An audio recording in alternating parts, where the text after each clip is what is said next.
नमस्कार प्रिय दर्शकों, आज के इस कार्यक्रम में हम चर्चा करने जा रहे हैं ऐसी 4 वस्तुओं की जिनको जब भी आप अपने घर में लाते हैं, आपके मन में यही भाव होते हैं कि इन वस्तुओं को हमारे घर में रखने से हमारे घर का वास्तु दोष समाप्त हो जाएगा, घर की नेगेटिविटी ऊर्जा समाप्त हो जाएगी और सकारात्मक दृष्टिकोण से मेरा घर, मेरा ऑफिस परिपूरित हो जाएगा। क्योंकि इन 4 प्रोडक्ट की मार्केटिंग ही कुछ इस तरीके से की जाती है कि आपको लगता है कि यहीं पर छुपा है सभी समस्याओं का समाधान। किंतु मैं आपको बता दूं, ये 4 वस्तुएं आपके घर में सकारात्मक नहीं अपितु नकारात्मक दृष्टिकोण की स्थितियों को दर्शाकर दे रही है। इनमें पहली वस्तु है रॉक सॉल्ट लैंप।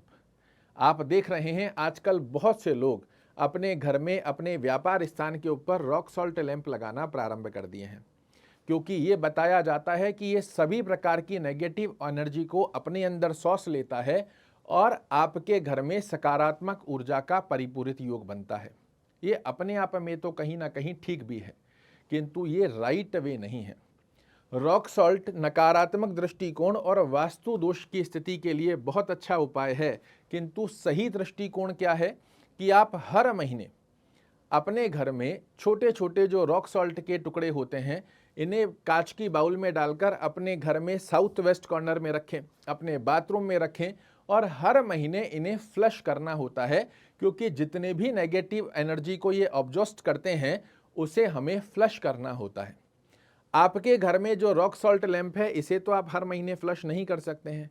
ये आपकी नेगेटिव एनर्जी को अपने अंदर ऑब्जॉस्ट तो करेगा, किंतु होगा क्या, तो ठीक उसी प्रकार की स्थिति में जैसे एक पानी का मटका है, उसमें आप पानी डालते जाइए, वो भरता जाएगा, किंतु जब भर जाएगा उसके पश्चात वो ढुलना प्रारंभ होगा और आपके घर में या आपके ऑफिस में भी नेगेटिव एनर्जी को एक समय तक तो ये रॉक सॉल्ट लैंप अपने अंदर लेता है, किंतु जब इसे खाली होने की जगह नहीं बनती है तो ये उसे रिफ्लेक्ट वे के अंदर आपके घर में ही फैला देता है। और नोटिस कीजिएगा, यदि आपके घर में भी या आपके व्यापार स्थान पर भी रॉक सॉल्ट लैंप लगा हुआ है तो आप वहां पर कुछ समय तक तो अच्छा फील किए थे, किंतु उसके पश्चात में वो नेगेटिव एनर्जी आपको अच्छे से फील होती हुई दिखाई देगी। तो आपको घर में कभी भी रॉक सॉल्ट लैंप नहीं लगाना चाहिए। अगर रॉक सॉल्ट रखना है तो छोटे छोटे टुकड़े अपने घर के साउथ वेस्ट कॉर्नर में रखिए और हर महीने उन्हें फ्लश कीजिए। दूसरी वस्तु इनमें होती है कछुआ। जी हाँ, वास्तु के आधार पर आपने बहुत सी स्टेचू देखी होगी जहां लोग अपने घर में, अपने मुख्य द्वार पर, अपने व्यापार स्थान पर कछुए को रख लेते हैं, किंतु शास्त्र प्रमाणित क्या है कि ये आपके जीवन को बहुत ही धीमा कर देता है। आप अनुभूति कीजिएगा, जब से आपने अपने घर में या अपने व्यापार स्थान पर कछुआ रखा है, बहुत स्लो हो गई है आपकी जिंदगी। हर चीजें एक सीमित दायरे के अंदर बसकर आ रही है। जितनी अग्रसर होकर आप मेहनत करने का विचार कर रहे हैं, पहले तो कर रहे थे, किंतु अब उतनी मेहनत में भी आपका मन नहीं लग रहा है। जैसे चीजें चल रही हैं, हाँ चल रही हैं। आपने कहानी भी सुनी होगी खरगोश और कछुए की। ये बहुत स्लो प्रोसेस की स्थिति के अंदर आपको लक्ष्य तक पहुंचाने की स्थिति में इतना समय ले लेगा जो शायद आपके पास ना भी हो, क्योंकि दुनिया बहुत फास्ट हो रही है। और ऐसी स्थिति में यदि आप अपने घर में या व्यापार स्थान पर कछुए का स्टेचू रखते हैं, ये आपके लिए वास्तु अनुसार बिल्कुल भी ठीक नहीं माना जाता है। अपने से कैलकुलेट कर कर देखिए, जब से आप घर में कछुआ लाए हैं, बहुत स्लो प्रोसेस में आपकी जिंदगी चल रही है। तीसरी वस्तु इसके अंदर होती है लाफिंग बुद्धा। आजकल बहुत ही प्रचलन में चल रहा है, जहां जाओगे वहां आपको ये पड़ा हुआ मिल जाएगा, किंतु ये एक चाइनीज प्रोडक्ट है या कहें डुप्लीकेट प्रोडक्ट है कि आपके मन में ये मार्केटिंग के द्वारा फिक्स कर दिया गया है कि यदि आप लाफिंग बुद्धा अपने घर के अंदर रखते हो तो आपके घर में लक्ष्मी का वास होता है। ये बिल्कुल भी सच नहीं है। चाइनीज गतिविधि को वैदिक शास्त्रों में कहीं भी प्रमाणित नहीं बताया गया है।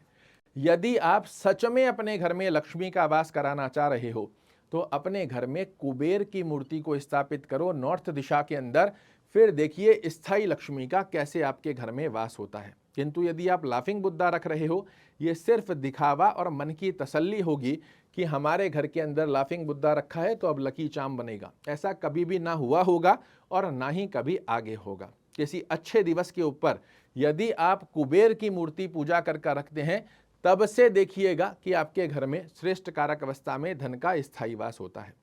और चौथी अवस्था इसमें होती है फिश एक्वेरियम। आजकल बहुत ही प्रचलन चल रहा है कि हमारे घर में लाकर हम फिश एक्वेरियम रख लेते हैं, अपने व्यापार स्थानों पर फिश एक्वेरियम रख लेते हैं। किंतु अनुभूति कीजिएगा, जब से आप ये फिश एक्वेरियम लाए हैं, आपकी जीवन शैली, आपके कर्म क्षेत्र की गतिविधियां एक सीमित दायरे के अंदर फंस कर आ जाएगी, जैसा आपका फिश एक्वेरियम होता है। कितना बड़ा होगा? इतना, इतना या इतना। जितना आपका फिश एक्वेरियम है उतनी ही स्थितियों में आपका जीवन समा सा जाएगा। उस छोटे से दायरे के अंदर आप घूमते रहोगे।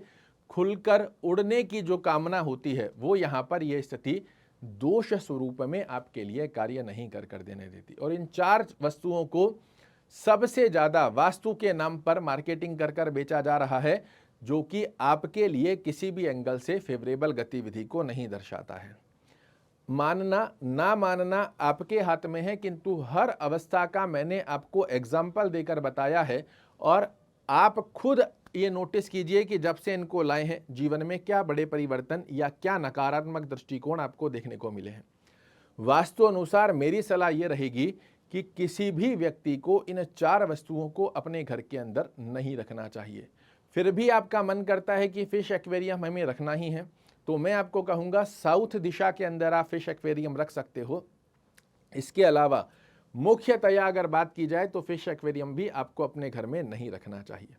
आशा करता हूँ मेरे द्वारा दी गई ये जानकारी आपको पसंद आएगी। कल फिर से एक नई जानकारी लेकर आपके सामने उपस्थित होऊंगा। तब तक के लिए नमस्कार।